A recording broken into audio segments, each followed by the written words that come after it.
when people think about China and China's development, they largely and especially in terms of socialism and socialist development, they're thinking of 2 points in time. They're thinking of 1949 and they're thinking of 1978, the reform and opening up, and that's sort of pretty much it.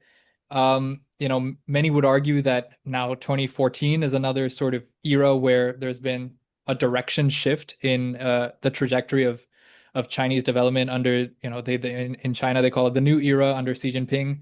Um, so, well, maybe first of all, I want to ask you if you agree with that framing.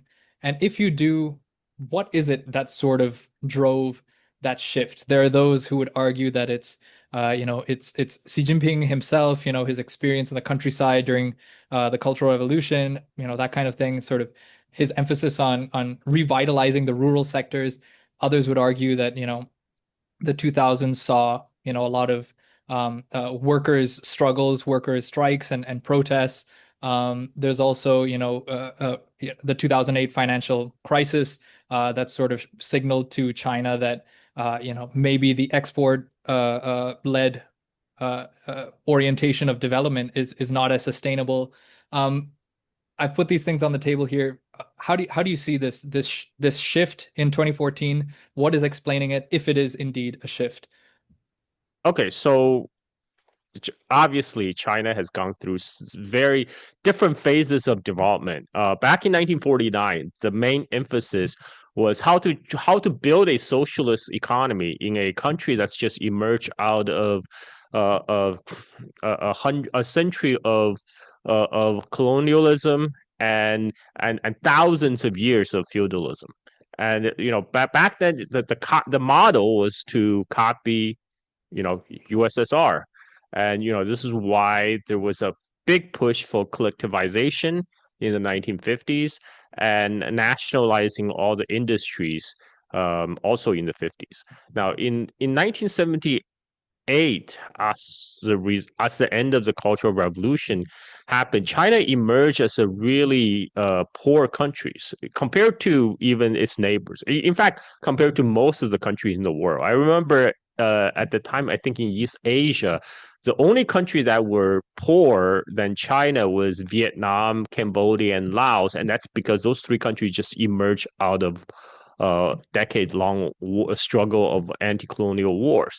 And so the at that time, the Chinese leader Deng Xiaoping said, you know, the job of if we cannot provide our people with decent living, then we're not building successful socialism.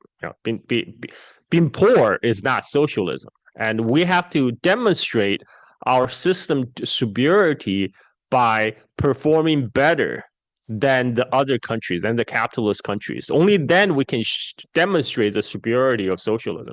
This is when they decide to introduce the market economy to bring it into the mix, to introduce competition. And one way that was done was by opening the market to overseas Chinese capital. There are a lot of Chinese population in Hong Kong, Taiwan, Southeast Asia. Once the restrictions were lifted on travel, many of them are welcome to invest in their hometown. So this is the first wave of direct foreign investment into China. It's brought back by the overseas Chinese population, and then in the 2000 actually in 1997, was a time when there was a big shift. Before 1997, almost most of the major I, most of the economy is still very state controlled, right? In the 70s and 80s, they let entrepreneur to open up their small businesses, but even so, like the big businesses are still state controlled. So in 1997, um, this this was the time of the Asian financial crisis. That also triggers the 1998 crisis that hit Russia very hard, and China was also forced with reform because as other economies in the neighborhood start crumbling, what they decide to do is to push for a major wave of privatization. So they decide to let um, privatize all the small and medium state-owned enterprises. So the Chinese state will retain control of what they identify as the pillar industries. The commanding heights of the economy. So they retain control over like oil, for example, petrochemicals, energy, electricity, of course, and railway. But they freed up a lot of other industries to allow them to freely compete in the market economy.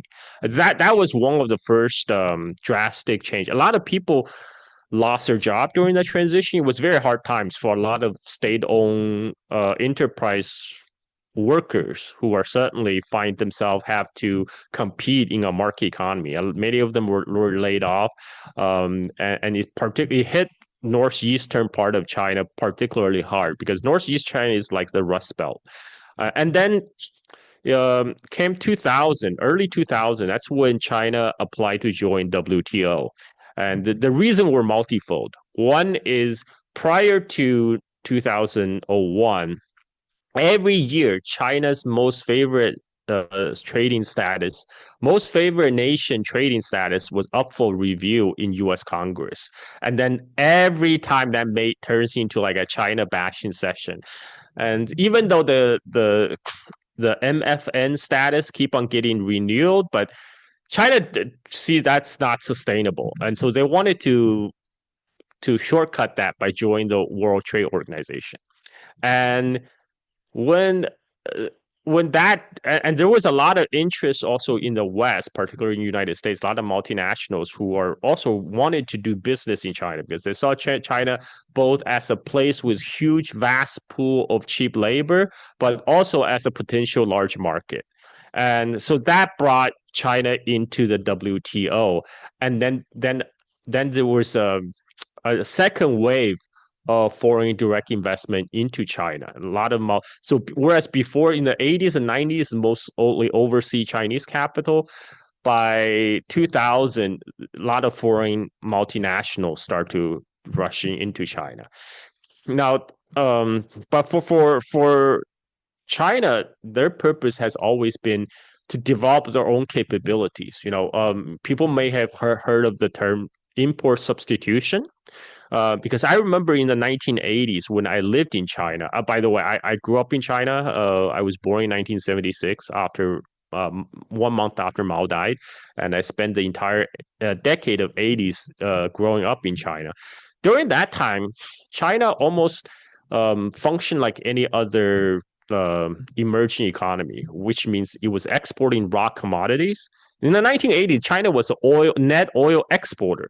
It exported crude oil to Japan and receiving refined petrochemicals back because China didn't have the refining capability to make its own fertilizer from the crude oil that China produced. So China was exporting agricultural raw commodities and receiving back manufactured goods. And I remember everything like from transistor radio to TV to refrigerator had to be imported because my dad came to United States to study for his PhD in 1985 because at that time Deng Xiaoping said we should send our students out abroad to learn the advanced technology and expertise from the advanced Western economies. Most of them probably never come back, but even if 20% or a small percentage of them do come back, that's a net plus for us. So I remember at that time my dad would send remittance back home, and that would allow us to buy TV refrigerators, and they were all imported. We bought like Japanese color TV and Japanese refrigerators, not because we're not patriotic Chinese citizens, but because China didn't produce refrigerators in the early 1980s. China only started to produce refrigerator in 1986, and they didn't mass produce color TV much later. So China had to kind of gain the knowledge to how to make those things for themselves. And this is one of the reasons that welcome the foreign capital investment into China. Whereas for the perspectives of foreign multinationals, they just want to leverage cheap Chinese labor to produce for export to back to their home market to do it like a labor arbitrage. And but from the Chinese perspective, they always had an eye aiming to climb the tech tree, because they want to not just they don't want to be permanently making shoes for Nikes or even just making iPhones.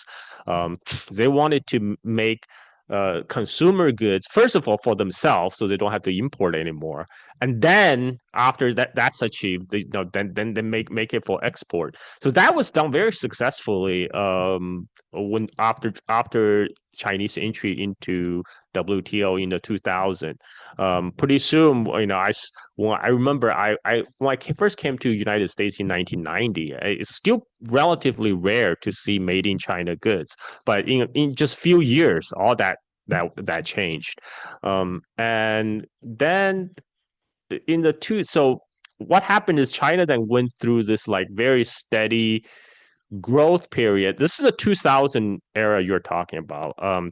When there's a lot of foreign capital coming in, but there's also a lot of dislocation because a lot of particularly mass migrant labor leaving the countryside to go into coastal cities to work in factories.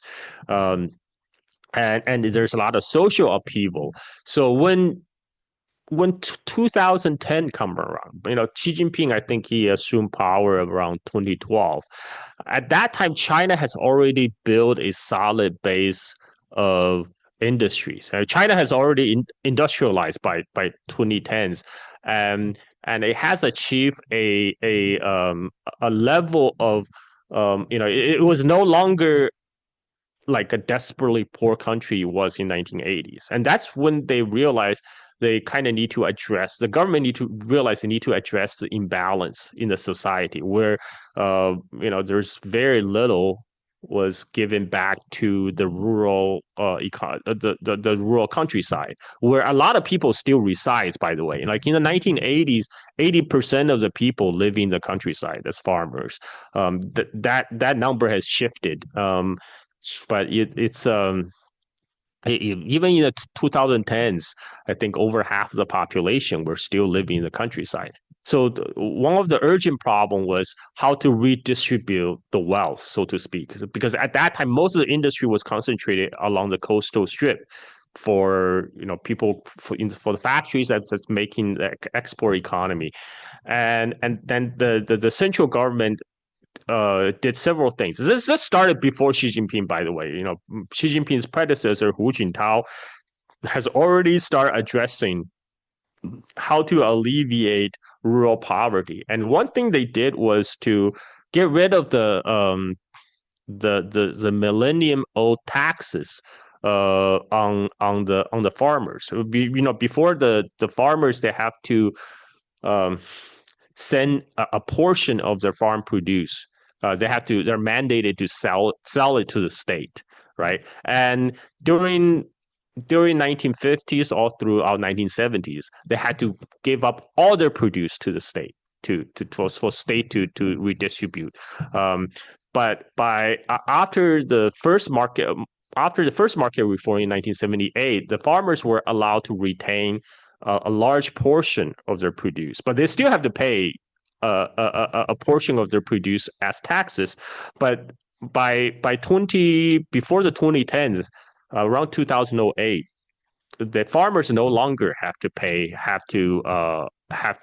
a portion of their agricultural produce to the state, because at that time China was making enough money that it no longer needs to allocate the resources from the rural side to support the industry in the cities, but they could actually do it vice versa. They can actually one of the policy they for example, for a lot of more remote regions in China, more inland provinces like in Tibet or Xinjiang or even Sichuan, they will pair cities with coastal cities. They will pair Shanghai with a city in Tibet, for example. And then that Shanghai will be responsible for to provide some of the government's infrastructure in the city they sponsor. This is the way they kind of redirect the wealth away from the coastal area to the inland, and on top of that, they reduce the tax burden on the farmers. Those policy already started before Xi Jinping even came to power. When Xi Jinping did come to power, he continued that policy, right? And one of the things he focused on is poverty alleviation. And as we well, probably your audience will know, uh, China had managed to lift 800 million people out of absolute poverty by 2020. And that's actually a pretty big thing because Xi Jinping himself, he spent his youth, his formative years as a quote unquote send down youth during Cultural Revolution to live in the countryside. So he is pretty well aware how what the rural conditions were, and the idea is now the Chinese coastal areas are getting rich and getting wealthy. Now it's time to bring the rest of the country to the same level of development. So this also um, the same logic also goes into investment in public infrastructure. For example, high-speed railways. Right, a lot of the Wall Street Journal, Western media reporting on Chinese high-speed rail development is like, oh, it's not profitable. This is like a misallocation of capital. They're not getting the return on investment. But the infrastructure is a public goods. It's not supposed to turn a profit. And one of the idea of building, for example, high speed rail from Shanghai to inland is so some of the wealth can be spread around now, and but it also brings it's a boost to economic activity. Now people can whereas before a lot of migrant farmers they have to leave their homes, for years sometimes to work in big cities. Now they can go home in like in matter of hours, and many of them now choose to go back to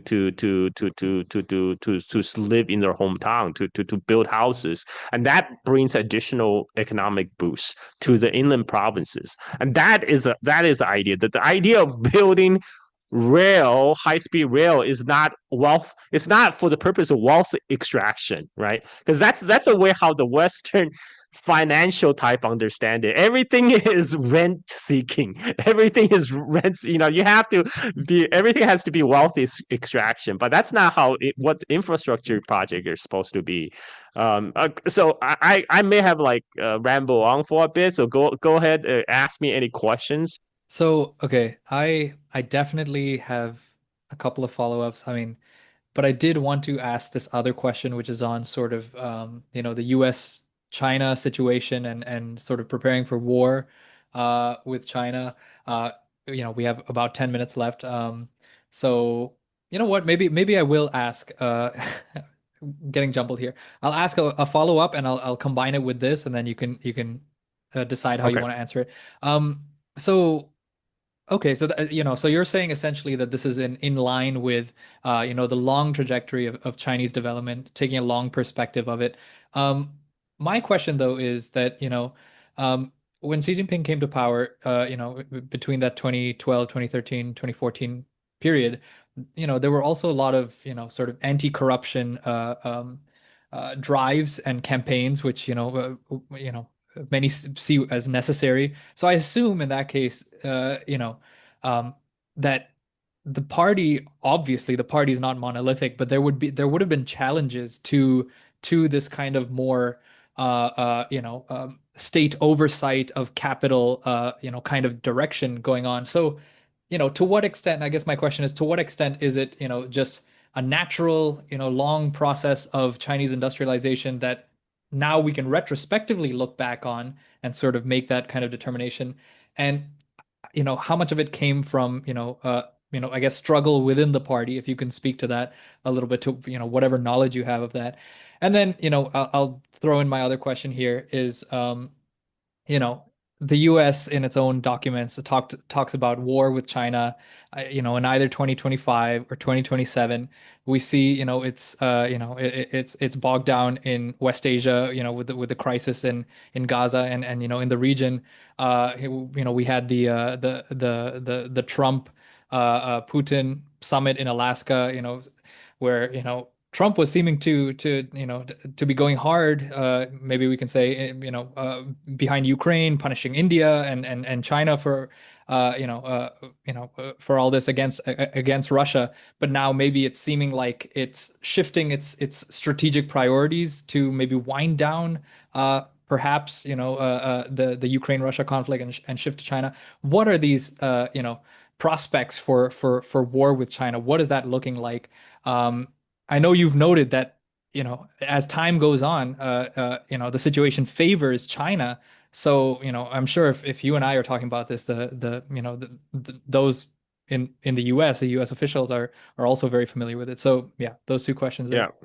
Okay, so introduction of market economy into China is not without its problems, right? And the in 19 I remember in the late 1980s, a party repeatedly warned about, you know, what do they call bourgeoisie liberalization. They warn about how the West always aim for peaceful revolution.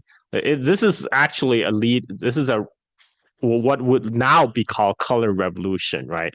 And when Jiang Zemin in the third generation Chinese leader uh allowed Chinese businessmen to enter party, that was actually controversial at the time. It's like, what, you are letting capitalists into the party now?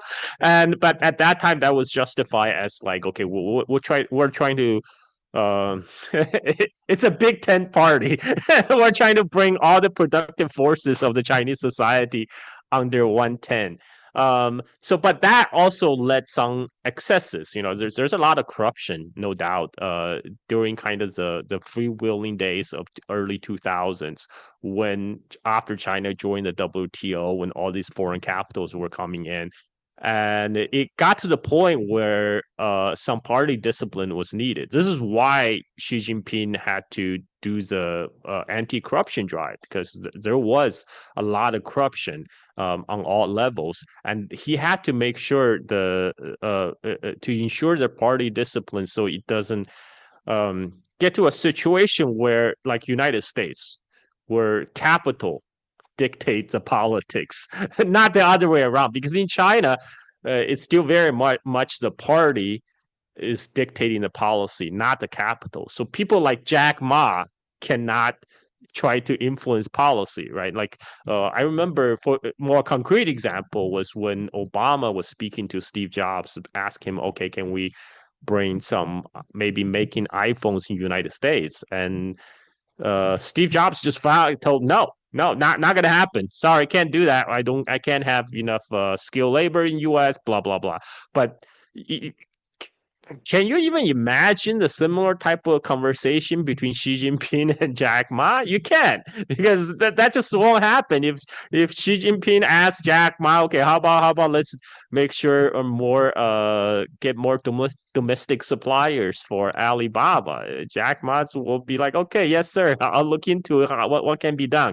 But Obama, supposedly the leader of the free world, you know, Steve Jobs just tell him no. No, and there's nothing Obama could do about it. Now, some people say, "Oh, that's a strength of U.S. democracy," like.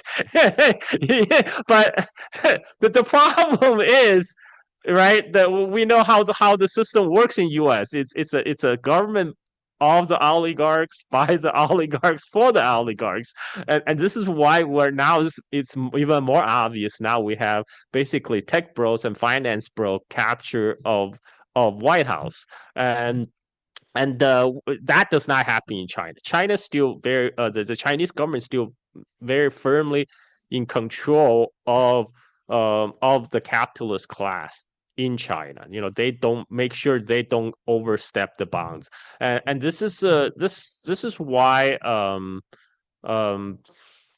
yeah, okay, so that's one difference, and this is also one of the kind of ideological difference between China and the United States, right? And I think by the U.S. kind of gearing up for confrontation with China is both ideological and also um, it's basically this is the U.S. is trying to preserve its hegemonic status, its global hegemon status. It sees China as a threat, near peer competitor that threaten to dethrone United States. Because for a lot, when the U.S. multinationals rushed to China to invest back in 2000, their goal was for China to remain this vast, giant pool of cheap labor where they can continue to do the labor arbitrage. What they did not expect to see is it incubated a lot of their Chinese competitors are now globally competitive. That's why Huawei was starting to take market share away from Apple. That led to U.S. coming hard, very hard on Huawei, trying to kill off. Essentially, they brought all those political capital, try to kill Huawei's cell phone business, right? And they almost succeeded. And but they're facing a challenge, like a quite unprecedented challenge, because China just don't simply do well in one area. Now they're doing well in multiple front, in AI, in robotics. They're all challenging the U.S. Tech dominance, and that part is unacceptable. Now, it was acceptable for Chinese to make shoes and cheap toys and even assembly iPhone. But it's not cool that China now is selling EVs, exporting EVs all over the world. When Huawei is threatening to dethrone Apple, or when Huawei is building 5G networks all around the world. And so this is why U.S. work really hard to try to kill Huawei's 5G business overseas, and then try to kill Huawei's phone business, because Huawei is one of the Chinese company that represents that actually plow a lot of money into innovation. And the common refrain again is Chinese don't innovate. In fact, because China has innovated so much lately, that U.S. felt China is now a threat, and that this is why they're trying to come down really hard, trying to stop China's progress. This is the whole reason behind the semiconductor wars, when U.S. trying to limit the chip export to China, because they thought that will be the way to cripple China's AI development. But that didn't happen, because DeepSeek still happened, and so this is why um, U.S. is trying to gear up for confrontation against China. So from China's perspective, China's goal has never been to replace United States as a global hegemon. For China's focus has always been inward. It's trying to focus on develop China itself, and it continually to do that. And now it has industrialized to the point where it is a manufacturing superpower, much more so than United States, because U.S. has been continually hollowing out its industrial base for the last 40 years. So China is sitting pretty. This is why I say China has time on its side. The longer China waits, the power differential between China and United States will continue to grow in China's favor. So China is not taking a bait. China is not taking. U.S. is trying to bait China into a conflict in Western Pacific, and China is very careful to avoid to taking that bait, because there's no point to start a conflict in 2025 when China will be much more powerful in 2030. So China is trying to at least postpone the conflict as long as possible, and and I think so far, China has done that very successfully. Now, United States has been talking about pivoting to China since Obama administration. That's when Hillary Clinton was a state secretary of state, when she coined the term pivot to Asia. When she talks about pivot to Asia, she's not talking about pivoting investment into Asia. She's talking about pivoting military hardware and military deployment to Asia. But that hasn't happened, because the U.S. empire has an inertia. All these institutions that build for maintenance of empire, they have an inertia of their own, and it has dragged the United States into a proxy war in Eastern Europe, in Ukraine against Russia. It's now embroiled in the West Asia, by U.S. sponsored Israeli aggression atrocities against Gaza and its neighbors. So pivot to Asia still hasn't happened yet, and I don't think it's going to happen, because the U.S. empire is such an unwieldy beast, and now we have Donald Trump, and I like to say Trump is my president. Is my president for accelerationism of the U.S. imperial decline, and now I'll leave that as my concluding remark. Of course, that's a good place to leave it. Thank you, Carl. Really appreciate your time.